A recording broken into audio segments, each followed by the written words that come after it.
नमस्ते।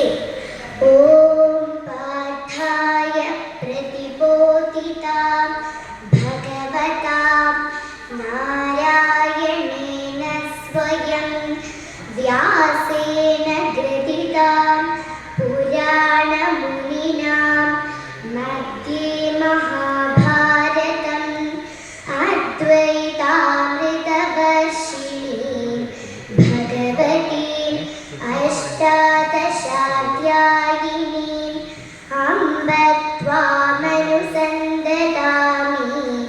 भगवद्गीते भवद्वेषिणी। ॐ नमो भगवते वासुदेवाय। श्रीमद्भगवद्गीता अथ चतुर्थोऽध्यायः। ज्ञानकर्मसन्न्यासयोगः। श्रीभगवानुवाच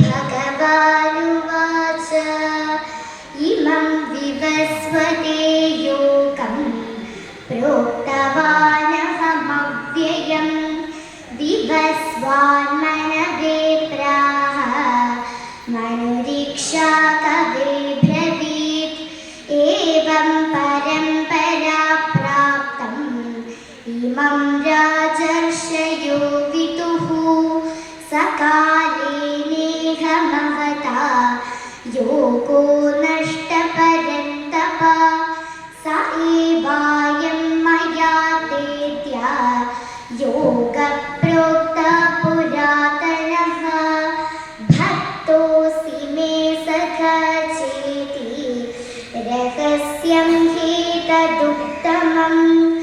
अर्जुन उवाच अपरं भवतो जन्म परं जन्म विवस्वतः कथमेतद्विजानीयाम् त्वमादौ प्रोक्तवानिति। श्रीभगवानुवाच बहूनि मे व्यतीतानि जन्मानि तव चार्जुन तान्यहं वेद सर्वाणि न त्वं वेद परन्तप। अचोऽपि सन्नव्ययात्मा भूतानामीश्वरोऽपि सन् प्रकृतिं स्वामधिष्ठाय सम्भवाम्यात्ममायया यथा यथा हि धर्मस्य ग्लानिर्भवति भारत अभ्युत्थानमधर्मस्य तदात्मानं सृजाम्यहम्। परित्राणाय साधूनां विनाशाय च दुष्कृतां धर्मसंस्थापनार्थाय सम्भवामि युगे युगे। जन्म कर्म च मे दिव्यमेवं यो वेत्ति तत्त्वतः त्यक्त्वा देहं पुनर्जन्म नैति मामेति सोऽर्जुन।